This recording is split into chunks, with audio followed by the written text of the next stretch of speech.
Okay, so today we're going to learn a term called combining like terms, which is it means exactly what it sounds like. We're going to combine things that are alike or similar.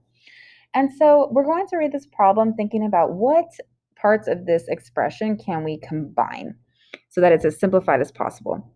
So it says to find the sum of 3a plus 5b minus 2 and 3b minus 7 by combining like terms.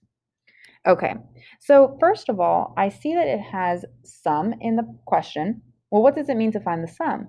Well, I know that the sum means the answer to an addition problem, so I'm going to make that note. So we are adding these two expressions together. So let's first write them into an addition problem.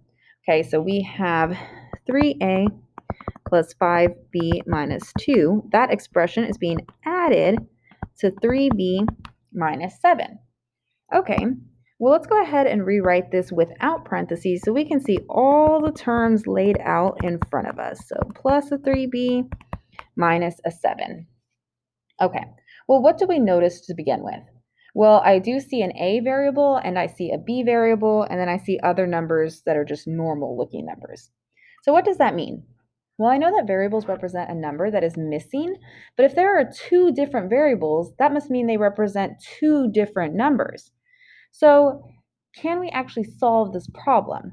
Well, we don't know what A or B represent, so we can't solve it, but we can simplify it as best as possible. And how do we do that?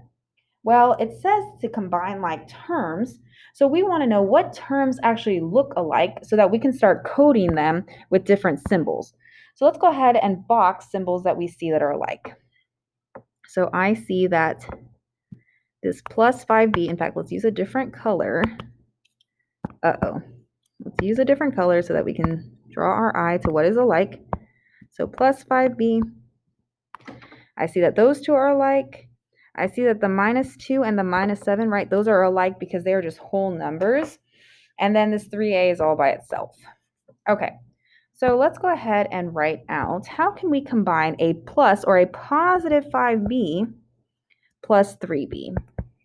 Well, if I had 5 B's written out and I added 3 more B's, I would get a total of 8B. So I have combined those two. I still have my 3A, so let's go ahead and write 3A plus 8B. And then I have a minus 2 or a negative 2 minus a 7. So if I review my integer rules with my handy dandy tic-tac-toe chart, I know that in order to use this tic-tac-toe chart, I have to change it to an addition problem. And I know I change things to an addition problem by using KCF, or adding the opposite. So I keep the negative 2, I change the minus to a plus, and that positive 7 changes to a negative 7. And then looking at my chart, I see two negatives mean that I add them together. So then I get a negative 9. So let's add that to our expression. So we have 3a plus 8b minus 9. All right. Now can we combine anything else? Nope. All we are left with has an a b, and then that negative 9. So nothing else is alike. So we have simplified it as far as we can go, right? The a can't be combined with the b. The 9 can't be taken away from the 8 because it has that variable of a b. Therefore, it is as simplified as possible. So to stamp, in order to combine like terms, variables have to be the same. If they both have a variable, they have to be the same. So write this down.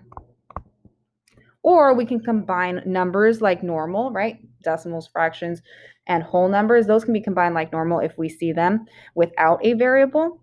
But if we do see a variable, they have to be the exact same in order to be considered alike. So let's go ahead and try one on our own.